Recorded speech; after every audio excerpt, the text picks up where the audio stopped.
Mapas apresenta aula 7, Autismo e TDAH.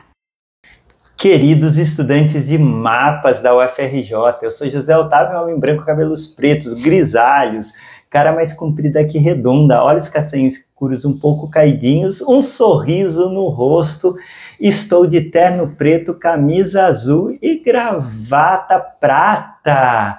É uma honra estar aqui com Lígia Guerreiro, terapeuta ocupacional. Seja bem-vinda à aula de mapas, Lígia. Obrigada, Zé. Eu sou Lígia, sou uma mulher branca de cabelos castanhos, olhos castanhos escuros, cara mais comprida do que redonda e uma blusa laranja queimado.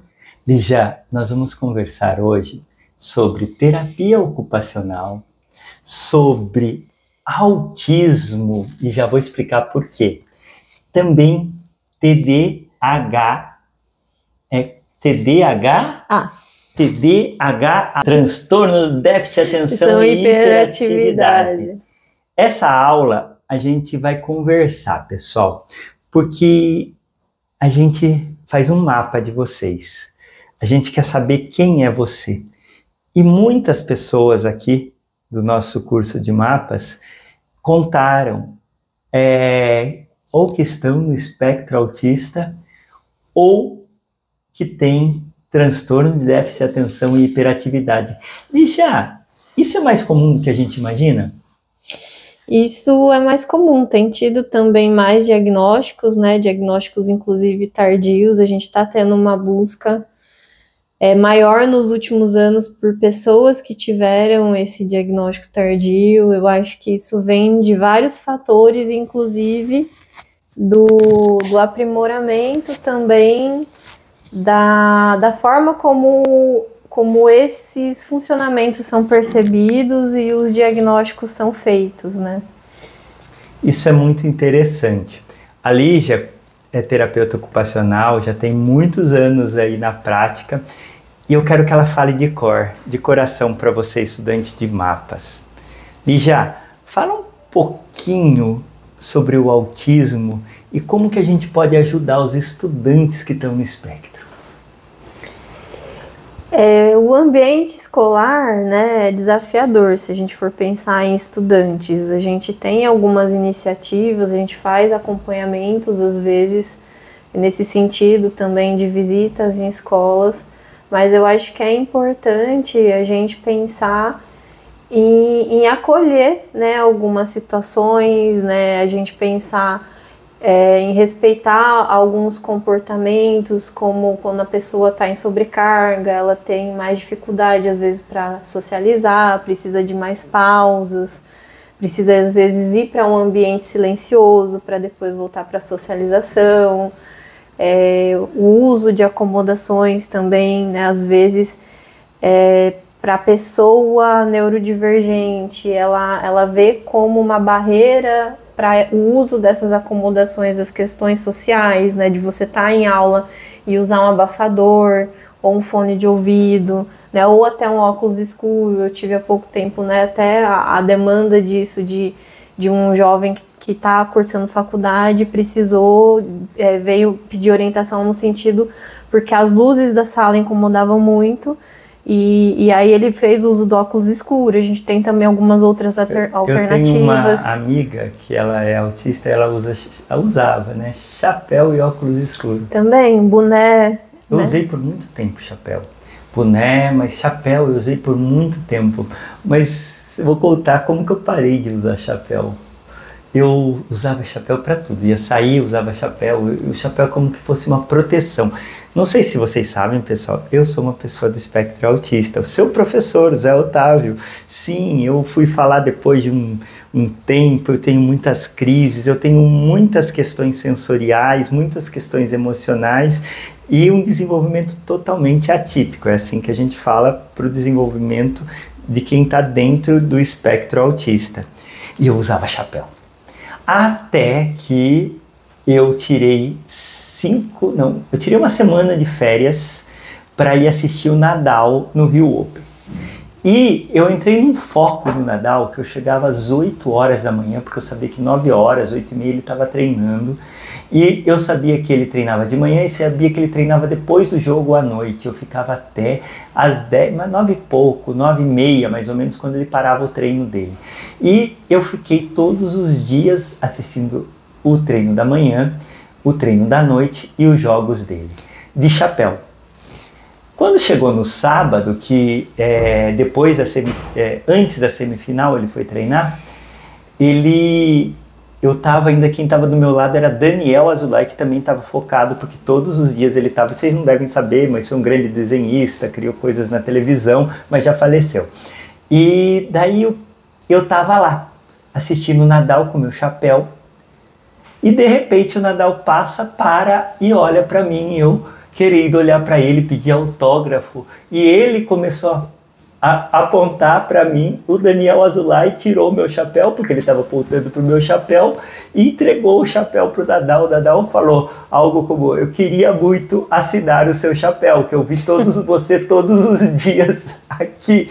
E ele assinou e devolveu para mim. Eu fiquei mudo, eu não sabia. Para mim foi muito. O Nadal falou comigo, falou que queria o meu chapéu para assinar, porque eu fiquei lá tanto tempo assistindo ele. E esse chapéu está com os meus filhos até hoje. Eu nunca mais usei, eu tenho chapéu, mas nunca mais usei tanto o chapéu, né? Então essas coisas podem ajudar. E eu queria que você falasse agora mais de coisas que você já viu na terapia ocupacional, das suas experiências, contasse uma história para os nossos estudantes de mapas da UFRJ. Então, o caso da clínica são muitos casos e trabalhar com gente, acho que é isso que atrai a gente a trabalhar com gente, porque toca demais. Mas que caso você vai contar? Eu acho que acho que eu posso contar do meu próprio caso para começar. Você? Por quê? Porque eu sou terapeuta ocupacional e eu descobri que eu sou também neurodivergente depois que eu comecei a atender. Depois que eu comecei a atender pessoas neurodivergentes, crianças, né? Comecei com crianças, hoje adultos também. E aí fui me identificando com muita coisa, fui vendo que a gente tinha um funcionamento que um conseguia, né, ter um bom vínculo com o outro, compreender, né, o outro. Você compreendia os autistas mais do que as outras pessoas? Sim, eu sempre tive uma identificação muito com crianças, porque eu acho que as crianças, e não sabia do meu diagnóstico, mas que as crianças têm o criativo, as crianças, né, têm uma fala direta, né, não têm os jogos sociais. E aí, com as crianças com neurodivergência, aí você entra nos hiperfocos e você começa a ver que os interesses são muito parecidos, né, a forma de pensar. E lógico que a gente, enquanto adulta, a gente já desensibilizou muita coisa, a gente já faz muito masking, a gente aprende... Explica o que é masking pra gente. Masking é o mascaramento das características do autismo. Então, é uma máscara? É como se fosse uma máscara, né? Que não é a persona, né? No conceito... Não é a própria pessoa. Não é no conceito, né, de saúde mental da persona, mas é uma máscara que a pessoa, o autista principalmente, faz para conseguir se adequar socialmente. Ela tenta maquiar o jeito, ela não consegue fazer uma coisa social, mas ela aprende como falar. Exatamente. Ela aprende como agir, a não ter os movimentos, né? Eu tenho muitas vezes esse movimento e daí eu me seguro e daí... esses dias eu tava numa reunião, mas depois eu conto essa história. Conta a sua história, Lígia Guerreiro! E aí a gente vai fazendo esse masking, né? E a gente vai vendo depois que por trás do que a gente mascara como adulto, tem funcionamentos lá de base que as crianças apresentam de uma maneira mais livre, né? E a gente vai desensibilizando e vai mascarando. Mas conta como foi descobrir que você é autista, então, pelo que eu entendi, é isso. Sim, foi um alívio. Alívio. Foi um alívio. Eu sou inclusive, assim, eu converso muito, né, sobre o diagnóstico, até no meu perfil do Instagram, porque eu sou muito a favor de uma maneira geral das avaliações neuropsicológicas, não só no intuito de você buscar um diagnóstico, mas de você se entender e usar como instrumento isso. Aprender quem é você. Exatamente, né? Quem é você? Porque a avaliação neuropsicológica não é só para te dar um diagnóstico, né, de TDAH, de autismo, de superdotação, mas é para entender, uma boa avaliação neuropsicológica é para entender como você funciona. Não é placebo, não é um remédio que não tem um efeito lá, né? Ele é algo que realmente vai mudar, né? Que vai mudar. E assim, tudo que a gente faz, até tendo como base, né, a nossa formação de terapia ocupacional, que eu acho que a terapia ocupacional casa muito com a minha atuação hoje, né, da integração sensorial. E porque tudo que a gente faz tem um motivo, né? As nossas escolhas, a forma como a gente pensa, a forma como a gente anda, a roupa que a gente gosta. Tudo isso tem um motivo, não são escolhas aleatórias, assim. Isso diz de um funcionamento neurológico. Minha roupa tá boa hoje? Tá ótima, tá muito chique. Mas da roupa, por exemplo, isso me diz de quem você é. Hoje você tá vestido dessa maneira porque foi, né, uma convenção social. Mas se a gente for pensar numa livre escolha, e se a gente for pensar em funcionamento neurológico, né, em funcionamento sensorial, a própria roupa que você usa, sua roupa de conforto, diz de você. Lígia, tem uma coisa. Eu tô com esse terno, mas isso aqui é puro algodão. A camisa, ela precisa ter o toque que seja bom para mim. Esse terno, ele é maravilhoso ao toque. A gravata também, tudo. O meu sapato, que eles não estão vendo, ele é mais aberto e ele não tem cadarço, porque eu não sei amarrar direito. Olha ou ainda, assim, quando eu fico nervoso e eu tenho que amarrar, isso me desregula. Então, esse sapato é muito incrível, porque ele é com um elástico que simula um cadarço.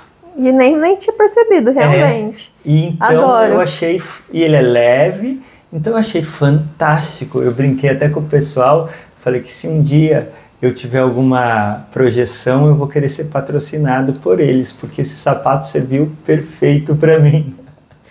E aí isso diz de você, né?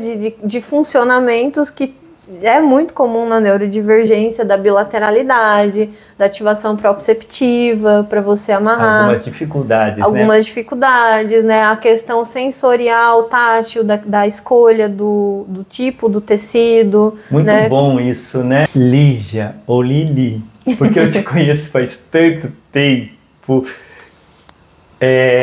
desde 2007, pessoal. A gente tem 18 anos de amizade. E a Lígia é uma pessoa que marcou a minha vida. Foi a minha primeira estudante de iniciação científica.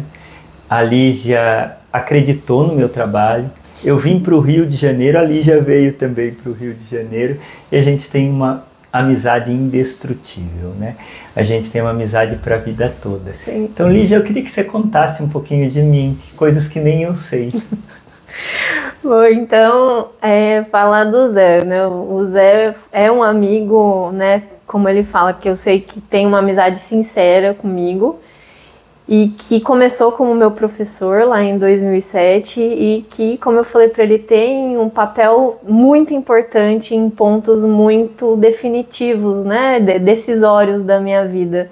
Então foi meu professor, foi alguém... A gente na época, nem eu nem você sabia do diagnóstico, né? Mas tem uma teoria, né, que fala sobre essa conexão entre pessoas neurodivergentes, que a gente consegue ter essa percepção. E eu acho que a gente teve, né, esse feeling cognitivo e se identificou. E o Zé era um professor assim que tinham ideias assim incríveis e eu vi assim... Acho que eu tinha mais ideia do que hoje, né? Ou continuo? Nossa, era muito... Ainda tem, né? Ainda tem. Hoje eu vejo que você tem também... Eu não consigo acompanhar, né? É uma tô aqui, tô ali, tô não sei onde, tô... Eu não consigo, assim, nem você me explicando, eu consigo definir em tudo que você tá envolvido Nem e atuante. Nem eu sei. Mas eram, assim, muitas ideias né... E não era fácil, não é fácil de acompanhar o Zé. Eu me esforço muito. E assim, quis fazer com ele a minha iniciação científica, a gente começou com alguns projetos nesse sentido, e aí ele passou para o UFRJ, e aí eu acabei ficando com o Bruno, que também é outro professor extraordinário, amigo do Zé. O Bruno faz uns 20 dias atrás, deu um abraço, conversamos, foi muito incrível. Ele está em Minas Gerais, nosso amigo Bruno Bechara, um abraço. Um abraço, muita saudade do Bruno, também extraordinário, né? Abraçava vários assuntos e vários trabalhos, uma pessoa também extraordinária. Depois você veio aqui para o Rio, né? E a gente continuou com a nossa amizade. E aí eu vim, mas vim por causa de você também. Verdade isso? Porque foi você que me falou da residência, da vaga. Você não lembra disso? Eu lembro, mas eu não sabia que era por minha causa, assim, né? Porque eu não ia ficar sabendo, né? Eu tava querendo fazer residência e aí você me falou da residência na UFRJ no IPUB, é isso? Não, foi na Rosa Mitre. Na Rosa Mitre, na no Fiocruz. Fernandes Figueiredo. E você veio. Aí eu prestei e vim, e você falou que conheceu ela quando você foi prestar lá. Eu prestei uma prova que foi eu e essa especialista, que é autora de livro, né, de terapia ocupacional, e eu passei muito bem. Eu passei em segundo lugar, ela passou em primeiro, mas teve umas fases que eu até estava na frente. E eu quase virei pesquisador. Meu nome saiu no pré-lista do Diário Oficial um dia antes. Teve uma crise de dengue no Brasil e eles cortaram todas as meia-vagas, as vagas que não eram assim de cursos menores, né, como terapia ocupacional, era para pesquisador em terapia ocupacional. E o meu nome não saiu no dia seguinte, eu já estava preparado para assumir a Fiocruz, o meu nome não saiu no Diário Oficial. Eu falei, mas como? Eles explicaram. Foi um pedido da Presidência da República por uma emergência de saúde pública. Eu falo, importante, eu aceito, eu acho que é uma coisa muito importante e eu fico feliz que a Fiocruz combateu assim uma necessidade tão boa. A minha vaga sumiu, mas eu passei para a UFRJ depois, né? Acho que as coisas acontecem como tem que acontecer, né? São coisas do destino. Lígia, você falou um pouquinho de mim, mas fala um pouco da terapia ocupacional. O pessoal que é curioso, eles querem saber o que faz uma terapeuta ocupacional. Conta pra gente, Lígia, o que você faz? A TEO faz muita coisa, né? Aqui, especificamente, a gente trabalha com a formação da integração sensorial de Aires, né? Que é da Jean Aires, que foi uma terapeuta ocupacional, também tinha uma formação na área de pedagogia, e ela fez muitos estudos voltados, tendo a percepção de que esse funcionamento sensorial, esse processamento sensorial, afetava muito na aprendizagem de crianças.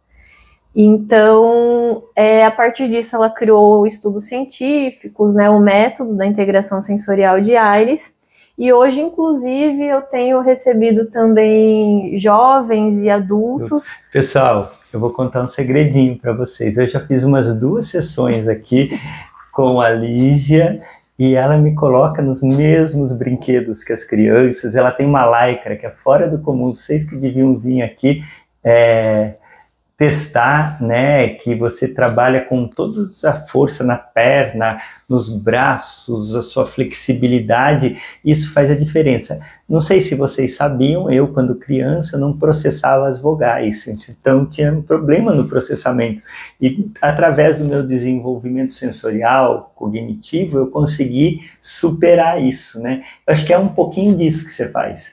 Sim, também. A gente trabalha porque tudo tem uma base, né? A aprendizagem de tudo tem uma base sensorial.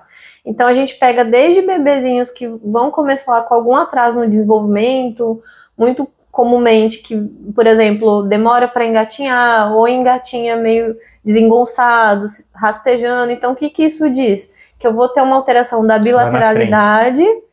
E lá na frente isso vai desencadear em coisas, porque assim, se eu não tenho uma boa bilateralidade, que já vai... Dos dois lados, né? Olhar dos dois lados, mexer dos dois lados. Sentir o gosto dos dois lados. A questão da ativação proprioceptiva, que é a ativação músculo-esqueleto, para eu conseguir me manter na posição no apoio de 4. Vai ser complicado. E aí...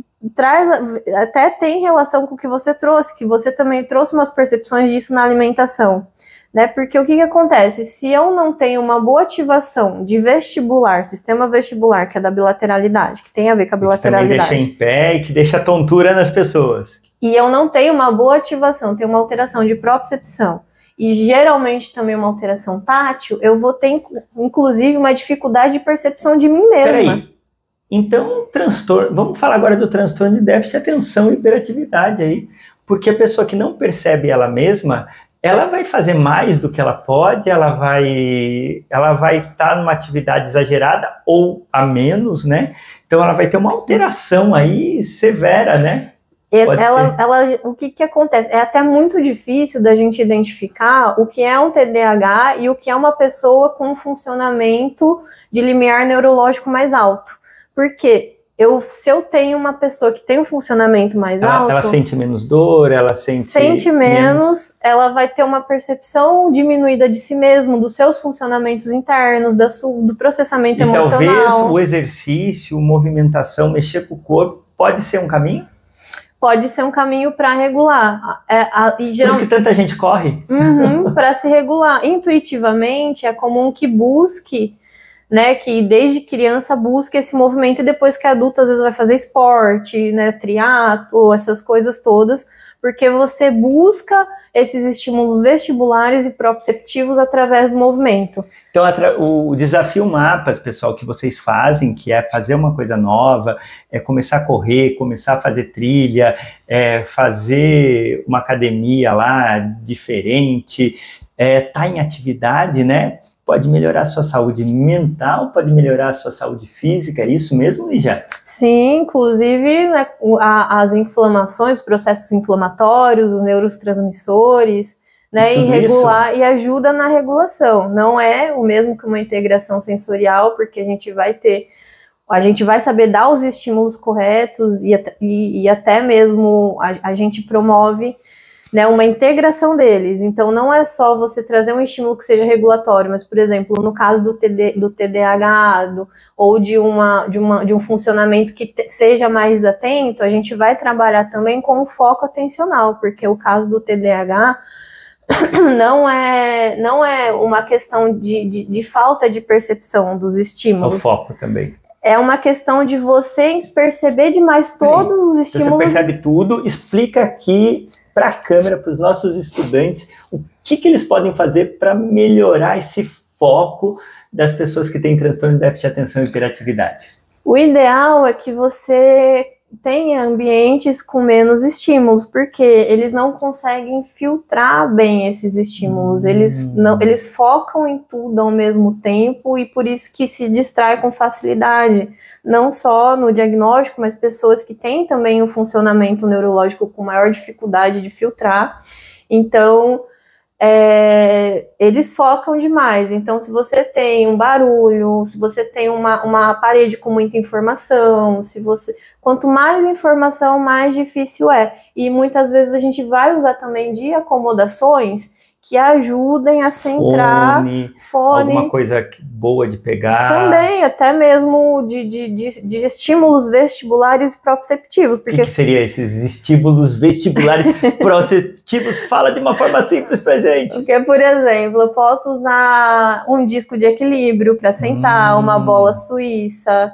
né? Então aquelas coisas da academia que mexe, assim, pode ajudar bastante a colocar a gente no eixo. Pode ajudar porque você está tendo essa ativação que foca mais para a percepção de si, para o que é a base sensorial, né? Ativação de sistema vestibular e proprioceptivo. As dicas estão boas, hein? Lígia, essa conversa foi boa, não foi? Foi muito boa. Agora eu queria que você falasse de cor, de coração, o que você quiser para os nossos estudantes de mapas. O que eu quiser. Qualquer coisa, quiser pôr um assunto. Sabe o que eu vou trazer de assunto aqui? E o coração? Eu acho que essa parte dos relacionamentos para as pessoas com transtorno de déficit de atenção e hiperatividade, para os autistas, é um dos pontos mais difíceis. Eu acho que é o ponto que a gente mais conversa. Aqui em off, pessoal, a gente conversa muito sobre esse assunto. O que você pode dar de dica para os nossos estudantes aí que têm transtorno de déficit de atenção e hiperatividade ou autismo para coisas do coração? Lígia Guerreiro. Eu acho que é uma questão para todo mundo, né? Mas para neurodivergentes, acho que é um pouquinho mais complexo mesmo. Eu acho que primeiro é você ter uma boa percepção de si, dos seus funcionamentos, né? Da sua comunicação, dos seus limites, do que é ou não adequado para você, né? Do que é ou não respeitoso também para você dentro dessas relações. Mas do ponto de vista sensorial, até uma coisa que eu converso muitas vezes com os meus adultos, eu acho que tem coisas que são interessantes de se observar também. Conta. Aqui abre o coração. Fala pra gente, pro pessoal de mapas, porque tem muita gente interessada. Eu acho que a gente se atrai, né, não só pelo funcionamento semelhante, né, mas também pelo funcionamento cognitivo, digo, mas também pelo funcionamento sensorial. Então, geralmente, a gente acaba tendo atração por pessoas que nos tragam estímulos que vão de acordo com o nosso sensorial. Por exemplo, se eu sou uma pessoa que eu tenho muita hiperreatividade tátil, né, incômodo, não gosto. Não gosto do tátil. Eu provavelmente não vou ter tanta facilidade de me relacionar com uma pessoa que tenha muita comunicação tátil, né? Uma pessoa que tem essa expressão. Pode até machucar, né? De certo modo. Incomodar, vai irritando, porque geralmente são pessoas que dentro. Então tem que achar, além das coisas que a gente aprende por aí, se eu sou compatível com outra pessoa, eu tenho que ter uma compatibilidade sensorial, ligeira, isso nunca ninguém falou. Por exemplo, se eu sou uma pessoa que eu tenho também uma questão auditiva, né, eu canso muito, eu tenho uma hiperreatividade. Eu tenho uma dificuldade, pessoal, vou falar baixinho aqui, com quem tem voz muito aguda, eu não consigo ficar perto, mas eu adoro as pessoas, mas não consigo ficar muito tempo perto. Mas aí às vezes a gente tem um autista ecolálico, né, tagarela, um TDAH que tende a ser mais comunicativo e vai sobrecarregar uma pessoa que tenha mais dificuldade da socialização, da audição. Então, a gente também, nas relações, a gente acaba tendo, né, mais afinidade ou menos, até pelo funcionamento sensorial. Esses dias minha terapeuta falou uma coisa, eu faço terapia, fazer terapia é muito importante, pessoal. Se você tem transtorno de déficit de atenção, hiperatividade, autismo, é essencial. E para as outras pessoas todas é muito importante. A gente recomenda, e quem quiser precisar de contato, alguma coisa, entra em contato comigo, que a gente sempre tem uma rede, né, para ajudar vocês, tá?